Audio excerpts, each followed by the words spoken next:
Hi friends, welcome back to Mazhathulli creations. ഈ channel നിങ്ങൾ ആദ്യമായിട്ടാണ് കാണുന്നതെങ്കിൽ സബ്സ്ക്രൈബ് ചെയ്യാൻ മറക്കല്ലേ.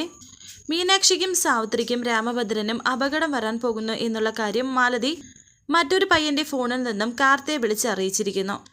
ഇതറിഞ്ഞ കാർത്തി വളരെ ടെൻഷനാകുന്നുണ്ട്. വാങ്ങിയ ഫോൺ മാലതി ആ പയ്യന് തിരിച്ചു കൊടുത്തു. ആ പയ്യൻ അവിടെ നിന്ന് പോവുകയും ചെയ്യുന്നു. എൻ്റെ ശബ്ദം മനസ്സിലായി കാണുമോ എന്ന് മാലതി ഓർക്കുന്നു. ഇതേസമയം കാർത്തിക് പോലീസുകാരോടൊക്കെ ഇൻഫർമേഷൻ കൊടുക്കുന്നുണ്ട്. എന്നാൽ ഒന്നും അറിയാതെ സാവിത്രിയും രാമനും മീനാക്ഷിയും കൂടി രാജലക്ഷ്മി പറഞ്ഞ ആ സ്ഥലത്തേക്ക് പോയിക്കൊണ്ടിരിക്കുന്നു. പോകുന്ന വഴിയിൽ സാവിത്രി മിണ്ടാത്തത് കൊണ്ട് തന്നെ മീനാക്ഷി ചോദിക്കുന്നുണ്ട്, അമ്മായി എന്താ മിണ്ടാതിരിക്കുന്നത്? ഒന്നും അല്ല എന്ന് സാവിത്രി പറയുമ്പോൾ മീനാക്ഷി പറയുന്നുണ്ട്, സാധാരണ ഇങ്ങനെയല്ല എൻ്റെ അമ്മായി, എപ്പോഴും എന്തെങ്കിലും പറഞ്ഞുകൊണ്ടിരിക്കും അല്ലേ അമ്മാവ? അതെ, വെറുതെ ആണെങ്കിലും കലവില ചെലച്ചുകൊണ്ടിരിക്കും എന്നും രാമനും പറയുന്നു. എന്താ അമ്മ ഇങ്ങനെ സന്തോഷത്തോടെ ഇരിക്കേ? എനിക്ക് തമാശ പറയുകയും വഴക്കുണ്ടാക്കുകയും ചെയ്യുന്ന ആ അമ്മായിയാണ് ഇഷ്ടമെന്ന് മീനാക്ഷി പറയുന്നു. എന്നാൽ എന്തെല്ലാം പറഞ്ഞിട്ടും സാവിത്രി ഒന്നും മിണ്ടുന്നില്ല.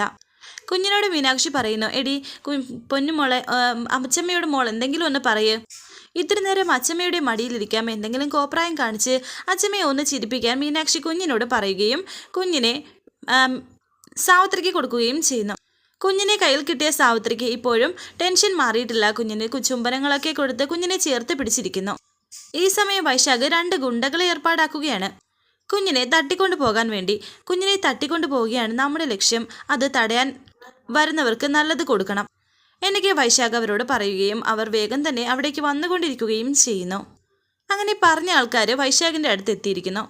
അവർ വന്നാൽ ഉടൻ തന്നെ കുട്ടിയെ എൻ്റെ കയ്യിൽ തരണം. എന്നെ അവർ തിരിച്ചറിയുന്നുണ്ട്, ഞാൻ അല്പം മാറി നിൽക്കുമെന്നും വൈശാഖ് പറയുന്നു. ഈ സമയം മീനാക്ഷിയും സാവിത്രിയുമൊക്കെ സഞ്ചരിച്ച കാർ അതുവഴി പോകുന്നു. പറഞ്ഞ സ്ഥലത്തെത്തുകയും ചെയ്തു. കാറിൽ നിന്നും അവർ 3 പേരും ഇറങ്ങി. മീനാക്ഷിക്ക് പിറകെ പോവുകയാണ് അയാൾ.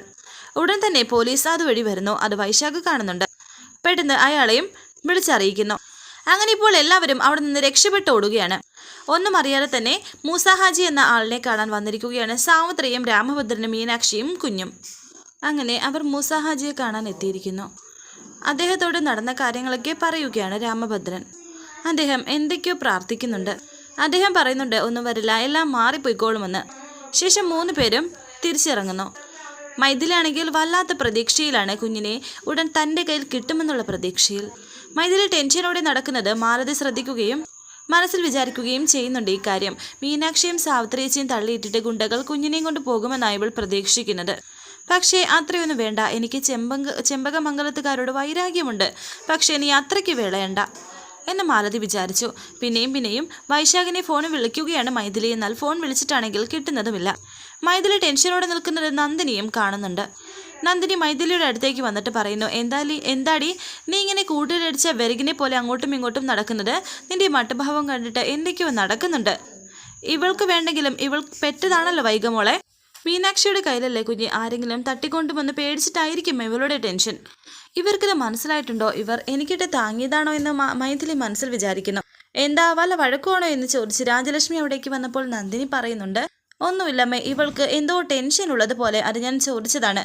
ടെൻഷനോ? എന്നാൽ പിന്നെ ഇവളെന്തോ ഉദ്ദേശിച്ചിട്ടുണ്ട്, എന്തോ നടക്കിയെടുക്കാനുള്ള പ്ലാനാണ്. മാലതി പറയുന്നു, വിഷമടിച്ചാൽ എല്ലായ്പ്പോഴും രക്ഷപ്പെടില്ല, അതോർത്താൽ നന്ന്. മീനാക്ഷിയൊക്കെ തിരികെ അവിടെ വന്നിരിക്കുന്നു. എന്തായി പോയ കാര്യമെന്ന് രാജലക്ഷ്മി ചോദിച്ചപ്പോൾ രാമൻ പറയുന്നുണ്ട്, അമ്മേ, മൂസ ഹാജിയെ കണ്ടു, അദ്ദേഹം വേണ്ടത് ചെയ്തിട്ടുണ്ട്. ഇപ്പോഴും സാവിത്രിയുടെ മുഖത്തിന് തെളിച്ചമില്ല. എന്താ സംഭവിച്ചതെന്ന് അറിയില്ലല്ലോ എന്ന് മൈഥിലി വിചാരിക്കുന്നു. അവിടെ വെച്ച് ഞങ്ങൾക്ക് നേരെ ഒരു അറ്റാക്ക് ഉണ്ടായേനെ എന്ന് മീനാക്ഷി. തക്ക സമയത്ത് പോലീസ് വന്നതുകൊണ്ട് ഞങ്ങൾ രക്ഷപ്പെട്ടുവെന്ന് മീനാക്ഷി പറയുന്നു. പക്ഷേ അത് ഞങ്ങൾക്ക് നേരെയുള്ള ഒരു ആക്രമണമാണെന്ന് ഉറപ്പിച്ചു പറയാൻ സാധിക്കില്ല എന്ന് രാമൻ. അത് പോലീസും ഗുണ്ടകളും തമ്മിലുള്ളതാണെന്നാണ് എൻ്റെ ഒരു വിശ്വാസം. മൂസ ഹാജി ശ്രമിച്ചിട്ടും സാവിത്രിയിൽ നിന്നും ആ ബാധ പോയതായിട്ട് തോന്നുന്നില്ലല്ലോ എന്ന് രാജലക്ഷ്മി പറയുന്നു. അതെ, സാവിത്രി ചേച്ചിക്ക് ഒരു കുറവും തോന്നുന്നില്ല എന്ന് മാലതി. നമുക്കേതെങ്കിലും മന്ത്രവാദിയെ വിളിപ്പിച്ചാലോ? ഉണ്ടായിരുന്നറിയാലോ. ഇത് കേട്ട് മാലതി പറയുന്നു, അങ്ങനെയാണെങ്കിൽ അമ്മേ, ഞങ്ങളുടെ അടുത്ത് ഒരു മന്ത്രവാദിയുണ്ട്. ചുട്ടക്കോഴിയും വേവിച്ച താറാവിനെയും പറപ്പിക്കും. ഒരു കുട്ടാളൻ പൂജാരി ചുട്ടക്കോഴിയൊക്കെ പറപ്പിക്കുന്ന ആളാണെങ്കിൽ എന്നെ ഇവിടുന്ന് പറപ്പിക്കുമോ എന്ന് മൈഥിലി വിചാരിക്കുന്നു. എന്തായാലും കുട്ടപ്പൻ പൂജാരിയൊന്നും ഇവിടെ വേണ്ട. നമുക്ക് നല്ലൊരു മന്ത്രവാദിയെ കാണിക്കാമെന്ന് രാജലക്ഷ്മി. എനിക്ക് ആരെയും കാണണ്ട, എനിക്ക് കുറച്ച് അസ്വസ്ഥതയുണ്ട്, അത് ഞാൻ പരിഹരിച്ചോളാം എന്ന് പറഞ്ഞ് സാവിത്രി അകത്തേക്ക് പോയി. ഇനിയും കുറവില്ല എങ്കിൽ നമുക്കൊരു സൈക്കാട്രിസ്റ്റിനെ കാണിക്കാം, അതാണ് നല്ലതെന്ന് നന്ദിനി പറയുന്നു. അമ്മയുടെ മനസ്സ് ശാന്തമായി വരുന്നുണ്ട്, നമുക്ക് ഒരു ദിവസം കൂടി വെയിറ്റ് ചെയ്യാമെന്ന് മീനാക്ഷി. ഇന്ന് ഒരു ദിവസം കൂടി ഇങ്ങനെ പോട്ടെ അമ്മേ, കുറവില്ലെങ്കിൽ നാളെ നന്ദിനിയെടുത്ത് പറഞ്ഞതുപോലെ നമുക്ക് ചെയ്യാമെന്ന് രാമൻ പറഞ്ഞ് അകത്തേക്ക് പോകുന്നു. മീനാക്ഷി മൈഥിലി ദേഷ്യത്തോടെ നോക്കുമ്പോൾ മൈഥിലി മനസ്സിൽ വിചാരിക്കുന്നു, ഇവൾക്ക് എന്തെങ്കിലും മനസ്സിലായിട്ടുണ്ടോ? നമ്മൾ വീട്ടുകാർ സംസാരിച്ചുകൊണ്ടിരിക്കുമ്പോൾ ഇവളെന്തിനാ ഇടയ്ക്ക് കയറി നിൽക്കുന്നത് എന്ന് മീനാക്ഷി പറയുന്നു. എത്ര ചീത്ത കേട്ടാലും തൃപ്തി വരാത്തവരോട് എന്ത് പറയാനാ മോളെ എന്ന് രാജലക്ഷ്മിയും പറയുന്നു. നിങ്ങൾ കയറുക എന്ന് പറഞ്ഞപ്പോൾ നാല് പേരും അകത്തേക്ക് പോകുന്നു. മൈഥിലി അവിടെ അങ്ങനെ നിൽക്കുകയാണ്. തുടർന്ന് പോലീസ് കാർത്തിക് വന്നിരിക്കുകയാണ് അവിടേക്ക്. ടെൻഷനോടെയാണ് കാർത്തി അവിടേക്ക് വരുന്നത്. കാർത്തി എൻ്റെ ശബ്ദം മനസ്സിലാക്കിയിട്ടുണ്ടാകുമോ? മനസ്സിലാക്കിയിട്ടുണ്ടെങ്കിൽ എനിക്ക് ഇനിയിപ്പോൾ ഇവിടെ ജീവിക്കാൻ പറ്റില്ല എന്ന് മാലതി വിചാരിക്കുന്നു. ദേഷ്യത്തോടെ മൈഥിലിയെ നോക്കുകയാണ്. എന്തിനാ എന്നെ ഇങ്ങനെ തുറച്ചു നോക്കുന്നത് എന്ന് മൈഥിലി മാലതിയോട് ചോദിക്കുമ്പോൾ മാലതി പറയുന്നു, ഞാൻ നിന്റെ സൗന്ദര്യം കണ്ട് ആസ്വദിച്ചതാണെന്ന്. കാർത്തി അവിടേക്ക് വന്നിട്ട് പറയുന്നുണ്ട്, മീനാക്ഷി നിനക്കും അമ്മയ്ക്കും ഒരു അപകടവും പറ്റിയിട്ടില്ലല്ലോ? ഇല്ല, ആ മൂസ ഹാജിയുടെ വീട്ടിലേക്ക് ചെന്നപ്പോൾ കുറേ പേര് പോലീസ് ഓടിക്കുന്നത് കണ്ടോ എന്ന് മീനാക്ഷി പറയുമ്പോൾ കാർത്തി പറയുന്നുണ്ട്, അത് ഗുണ്ടകളെ ആയിരുന്നു. എല്ലാവരും ഒന്ന് ഞെട്ടി. അവർ നിങ്ങളെ ഉപദ്രവിക്കാൻ വന്നതാണ് എന്ന് കാർത്തി പറയുമ്പോൾ, എന്നിട്ട് നിനക്കത് മനസ്സിലായില്ല എന്ന് കൈമൾ മീനാക്ഷിയോട് ചോദിക്കുന്നു. എനിക്ക് സംശയം തോന്നി, പക്ഷേ ഉപദ്രവം ഉണ്ടായില്ല, അതുകൊണ്ട് അതിനു മുമ്പേ പോലീസ് അവിടെ വന്നിരുന്നു എന്ന് മീനാക്ഷി പറയുന്നു. പോലീസിനെ അയച്ചത് ഞാനാണ്, ഞാൻ ആ സമയം മീറ്റിങ്ങിലായിരുന്നു. ഈ സമയം കൊണ്ട് അവിടെ ഓടിയെത്താൻ സാധിക്കില്ല, അതുകൊണ്ടാണ് ഞാൻ അവിടെ പോലീസിനെ അയച്ചതെന്നും കാർത്തി പറയുമ്പോൾ, മോൻ ഈ വിവരം എങ്ങനെയാണ് അറിഞ്ഞതെന്ന് നന്ദിനി ചോദിക്കുന്നു. അതാണ് ദൈവമേ എൻ്റെയും സംശയം, നിങ്ങളെ ആക്രമിക്കാൻ പോവുകയാണെന്ന് ആരോ എന്നെ ഫോൺ വിളിച്ച് അറിയിച്ചു എന്നെ കാർത്തി പറയുമ്പോൾ, ഇതെങ്ങനെയാണ് ഇത്ര പെട്ടെന്ന് ലീക്ക് ചെയ്തത്? ആരാണ് ഇവനെ വിളിച്ച് അറിയിച്ചത് എന്നൊക്കെ മൈഥിലി വിചാരിച്ചിട്ട് മാലതിയെ നോക്കിയിട്ട് വിചാരിക്കുന്നു, എന്തായാലും ഇവരിങ്ങനെ ചെയ്യില്ല, ഇവർക്ക് മീനാക്ഷിയോട് കടുത്ത പകയുണ്ടെന്ന് വിചാരിക്കുന്നു. അതാരായിരിക്കും അങ്ങനെ വിളിച്ചതെന്ന് നന്ദിനി ചോദിക്കുമ്പോൾ, ശബ്ദം മാറ്റിയാണ് അയാൾ സംസാരിച്ചതെന്നും കാർത്തി.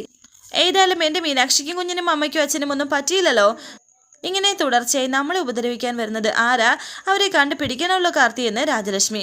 മോനെ കാർത്തി, ഇതങ്ങനെ വിട്ടാൽ പറ്റില്ല എന്ന് കൈമൾ പറയുമ്പോൾ കാർത്തി പറയുന്നു, ഇതിൻ്റെ പിന്നിൽ വ്യക്തമായിട്ട് അറിയാം ആരാണെന്ന്.